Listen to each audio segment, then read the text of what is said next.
আজ কিন্তু অনেকটাই দেরিতে আমি পূজাটা সম্পূর্ণ করেছি। এখন প্রায় 11টার কাছাকাছি বাজে। কেন এত দেরি হলো অবশ্যই তোমাদেরকে জানাবো, পুরো ব্লগটা দেখতে থাকো। সো হাই হ্যালো এভরিওয়ান, সকলে কেমন আছো? আশা করি ভীষণ ভালো আছো। মহারাষ্ট্র ছোট্ট একটি শহর কোলাপুর থেকে আমি প্রিয়া, আমার ব্লগ চ্যানেলে তোমাদেরকে জানাই অনেক ওয়েলকাম।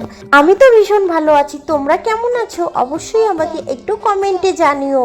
আর কেন বললাম দেরি করে বলো তো? আমি মনে করি উপাস থেকে একটু দেরিতে পূজা করাই ভালো, কারণ নিজের শরীরকে একটু কষ্ট না দিয়ে যদি ভগবানের পুজোটা করি আমার মনে হয় ভালো লাগে না। সকাল সকাল পুজো করলেই তখন চাটা খেয়ে নিতে হবে, আর তখন মনে করো উপাসটা ভেঙে গেল। তাই আমি ভাবি কমসে কম 12টা অবধি তো আমাদেরকে উপাস থাকা উচিত না। সেই হিসাবেই কিন্তু আমি পূজাটা সম্পূর্ণ করলাম একটু দেরিতে। তারপরে দেখো আমি কিন্তু পূজা সম্পূর্ণ করে বরমশাইয়ের জন্য রান্না করতে হবে। আমি তো আজকে সারাদিন উপাস, রাত্রে দেখা যাক কি হবে। এদিকে বরমশাইয়ের জন্য সুন্দরভাবে ভাত বসিয়ে দিলাম, আর করলা আলু তরকারি করব। এদিক দিয়ে সুন্দরভাবে আমি কিন্তু আমার জন্য বাদাম ভেজে নিচ্ছিলাম, মানে এখন ভেজে রাখছি, বরমশাই আসলেই কিন্তু চা আর বাদাম ভাজাটা খাওয়া হবে। যাই হোক, সুন্দরভাবে এখানে মেয়ের জন্য একটু আলাদা করে সবজি বানিয়ে নিলাম, আর বরের জন্য আলাদাভাবে বানাবো। আজকে কিন্তু বেশি কিছু বানাবো না, এই মনে করো করলা আলু তরকারি আর একটু ধনিয়ার চাটনি। কেন বলো তো? এই যে বরমশাই না খুব একটা বেশি সবজি খেতে ভালোবাসে না, 1-2টা হলেই ওর হয়ে যায়। আমি একটু বেশি ন্যাকামো করেছি, এটা পছন্দ না ওটা পছন্দ না, ওর কিন্তু কোনো ব্যাপার না জানো। এই দিক দিয়ে কিন্তু আমি খুব শান্তি। অনেকের বররা আছে যে না অনেক রকম সবজি অনেক পদ খাবে, তো আমাদের কিন্তু সেরকম কোনো ব্যাপার না। বকর বকর করতে করতে আমার প্রায় রান্না কিন্তু অনেক দূর এগিয়ে চলে আসলো।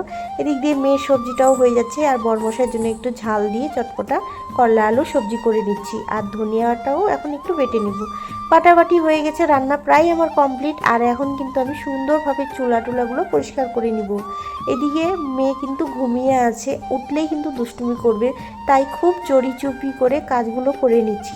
যেন আজকাল আমার কথাতে না হিন্দি কথা অনেক বেশি চলে আসে, তোমরা কিন্তু একটু মানিয়ে নিও। এদিকে বরমশাই কিন্তু দরজায় কড়া নাড়ছে, চলে আসছে খাওয়া দাওয়া খেতে। সো দেখো বরমশাইয়ের জন্য এখানে আমি সুন্দরভাবে খাওয়া বেড়ে নিলাম, করলার সবজি চাটনি তোমাদেরকে তো বলেছিলাম। আর এদিক দিয়ে কিন্তু আমি চাটাও বসিয়ে দিলাম, কারণ বরমশাই খেয়ে নিয়েছে, এখন কিন্তু আমিও একটু আহার করে নিব। এই যে দেখো সুন্দরভাবে বাদাম ভাজা আর চাটা নিয়ে বসে গেলাম। বাদাম ভাজাটা খাওয়া যায় উপাসে, এটা তো আমি জানি, আর তোমরাও হয়তো জানো। আর জানো আমি অত নিয়ম জানি না, যতটুকু জানি মন থেকে ভগবানকে পুজো করি আর সেটাই পালন করার চেষ্টা করি। এদিক দিয়ে সোনা মাম্মামও ঘুম থেকে উঠে গেছে, তারপরে কিন্তু ওকেও সুন্দরভাবে আমি খাবারটা খাইয়ে দিলাম।